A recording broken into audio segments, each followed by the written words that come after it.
ሰላም ሰላም እንዴት ናችሁ? ውድ የቤል ኤሌክ የዩቲዩብ ተከታዮቼ ዛሬ በአዲስ ቪዲዮ መጥቻለሁ። ከዚህ በፊት የተለያዩ ሪዚንግ ሲስተሞች እያየን ነበረ ነው።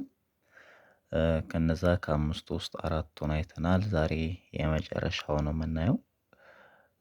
አይቲ ሪዚንግ ሲስተም ዛሬ የምናይ ይሆናል ማለት ነው። ቪዲዮን ከመጀመራችሁ በፊት ላይክ፣ ሼር፣ ሰብስክራይብ እንድታደርጉ በትህትና ጠይቃችኋለሁ። አብዛኛው የሚያየው ሰው 60 እና ከዛ በላይ የሆነው ሰው ዩቲዩቡን ሰብስክራይብ ሳያደርግ ነው የሚያየው እና ሰብስክራይብ እንድታደርጉት በትህትና ጠይቃችኋለሁ። እሺ ዛሬ የምናየው አይቲ ሃውዚንግ ሲስተም ነው። ባለፈው ለማየት እንደሞከርነው አይ ምንድነው ቲ ምንድነው የሚለውን ለማየት እንሞክር። እሺ አይ ማለት the source is isolated from the earth ነው። ሶርሳችን ከምንም ከእርዝ ጋር የሚገናኝ አይደለም ማለት ነው። ቀጥታ ከመሬት ጋር የሚያገናኘው ነገር የለም። ሌላ ደግሞ ቲ ምንድነው? the exposed conductive part are connected to earth ነው። ስለዚህ ኤሌክትሪካል ኢኩፕመንታችን ወይም ማሽናችን ከእርዝ ጋር በቀጥታ ይገናኛል ማለት ነው።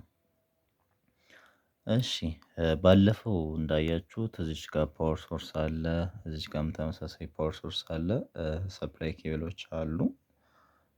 ከዛ ደግሞ ኤሌክትሪካል ኢኩፕመንት አለን ማለት ነው። እሺ ዋይሪንግ ዲያግራሙ ምን እንደሚመስል እናያለን። ሌላ አፕሊኬሽን ኤሪያው አድቫንቴጁ ምን እንደሚመስል እናያለን ማለት ነው። እሺ አይቲ ሪዚንግ ሲስተም ምን አይነት ነው?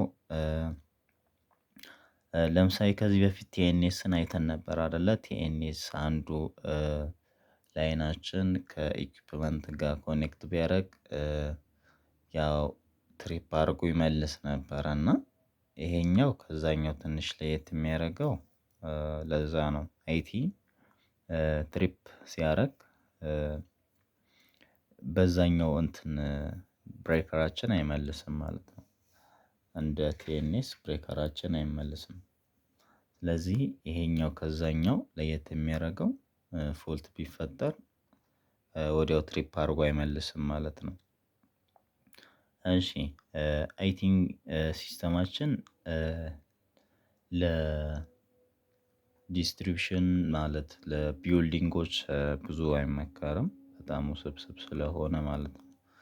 እስቲ ዋይሪንጉን እንየና አፕሊኬሽን ኤሪያው ምን እንደሚመስል እናያለን ማለት ነው። እዚች ጋር ፓወር ሶርስ አለ እንደምታዩት። ከዛ አንደኛው ፓወር ሶርሳችን ከኤል1 ጋር ኮኔክት አደረግን። ከዛ ሁለተኛው ከኤል2፣ ከዛ ሶስተኛው ደግሞ ከኤል3 ጋር ነው ኮኔክት ያደረግነው። ከዛ ፓወር ሶርሳችን ወጥቶ ሃይ ኢምፒዳንስ የሆነ ያስፈልገናል። ቀጥታ ከመሬት ጋር አይደለም ኮኔክት የሚያደርገው። እዚች ጋር እንደምታዩት ከሃይ ኢምፒዳንስ ከሆነ ጋር የምናገናኘው። ከዛ ከኢምፒዳንስ የወጣው ከመሬት ጋር ነው የሚገባው ማለት ነው። ቀጥታ ከመሬት ጋር የሚገናኝ ነገር የለውም። አያችሁት? እዚች ጋር ከሌላው ለየት የሚያደርገው ከኢምፒዳንስ ነው። አያችሁት? ምንም ከእንትን የሚያገናኘው ነገር የለውም ማለት ነው። ሌላ ደግሞ ኒውትራሉ ምንም ከኢኩፕመንቱ ጋር ኮኔክት የሚያደርግ ነገር የለም። ሌላ ኢኩፕመንቱ ወጥቶ ምንድነው የሚደረገው? ግራውንድ ይደረጋል ማለት ነው። ከኢኩፕመንት የወጣው ግራውንድ ይደረጋል። ከዛ እንትን አይቲ ፓወር ሲስተም አሁን የዚህ አፕሊኬሽን ኤሪያው ብዙ ቦታ ልንጠቀመው እንችላለን። ለምሳሌ ፓወር ቢጠፋ አደጋ ሊያስከትል የሚችልባቸው ቦታዎች እንደ ሆስፒታል፣ እንደ ማኑፋክቸሪንግ፣ ኬሚካል ማኑፋክቸሪንግ ሆስፒታል አሁን ለምሳሌ ቀዶ ጥገና በሚደረግበት ጊዜ ግድ መብራት ስለሚያስፈልግ በዛ ቦታ ልንጠቀመው እንችላለን ማለት ነው። ማኑፋክቸሪንግ ቦታም የኬሚካል ማኑፋክቸሪንግ ቦታም መብራት ቢጠፋ ፍንዳታዎች ስለሚከሰቱ ለእንደዚህ አይነት ቦታዎች ነው የምንጠቀመው ማለት ነው። ሌላ ለዳታ ሴንተር መረጃው እንዳይጠፋ ስለሚፈልግ በዛ ቦታ ላይ እንጠቀመዋለን ማለት ነው። ለሚሊተሪ እንጠቀመዋለን ማለት ነው። ለእነዚህ ለደህንነት ሲባል ለማሪታይም እና ለደህንነት ለእንደዚህ አይነት ቦታዎች ነው የምንጠቀመው። አደጋ ቢጠፋ አደጋ ሊያስከትልባቸው የሚችሉ ቦታዎች እንጠቀመዋለን ማለት ነው። እሺ ለምሳሌ ፎልት የመጀመሪያ ፎልት ቢፈጠር ምን ይሆናል? ኤሌክትሪክ ፍሰቱ በትንሹ ይኖራል ማለት ነው። ወዲያው ትሪፕ አያደርግም። ስለዚህ ኤሌክትሪክ ፍሰቱ ስላለ የመብራት አገልግሎትን ልናገኝ እንችላለን ማለት ነው። ወዲያው እንትን አይልም ማለት ነው። ከዛ ይሄኛውን ፎልት ዲቴክት የሚያደርግ ኢንሱሌሽን ሞኒተሪንግ ዲቫይስን መጠቀም ያስፈልገናል። ሰከንድ ፎልት ቢፈጠር የመጀመሪያው ላይን ፎልት ቢፈጠር አይዘጋም ብለናል አይደለ? ሁለተኛው ላይን ፎልት በሚያጋጥምበት ጊዜ እንዲነግረን የሚያስችል መሳሪያ ነው ማለት ነው። ኢንሱሌሽን ሞኒተሪንግ ዲቫይስ የሚለውን እሱን መጠቀም አለብን።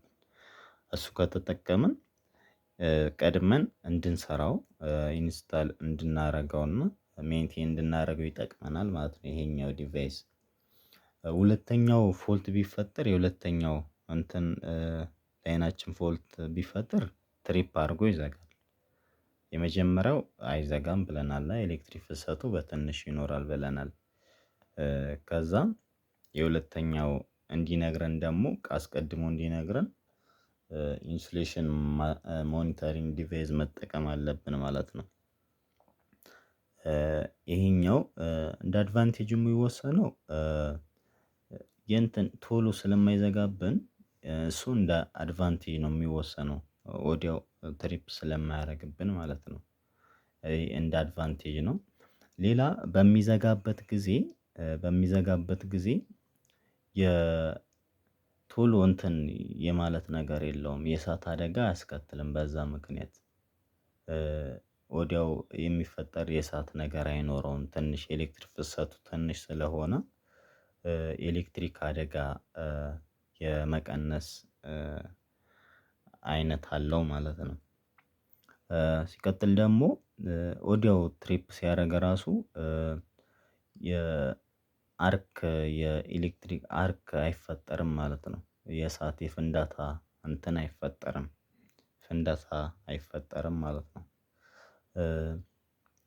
ምናልባት እንደ ዲስአድቫንቴጁ የእውቀት ይፈልጋል ይሄኛውን ማንበብ ለምሳሌ ኢንሱሌሽን ሞኒተሪንግ ዲቫይሱን አንብቦ ቶሎ ለመጠገን እሱን ማወቅ ያስፈልጋል እና እሱን መለየት ይኖርብናል ማለት ነው። ይሄኛው እንደ ዲስአድቫንቴጁ ነው የሚወሰደው ማለት ነው። ይሄኛውን ይመስላል ይሄኛው የመጨረሻው የአርዚንግ ሲስተም ፓርት ነው። በቀጣይ በሌላ ቪዲዮ እስከምንገናኝ ሰላም ሁኑ። አሁንም ሰብስክራይብ ያላደረጋችሁ ሰብስክራይብ እንድታደርጉ በትህትና እጠይቃችኋለሁ። ቀጣይ ደግሞ የአምስቱንም ልዩነቱን እና አንድነቱን አመሳክረን እንዴት መሆን እንዳለበት ይዘን እንመጣለን። እስከዛ እስከምንገናኝ ሰላም ቆዩ። ቻው ሰላም ሁኑ።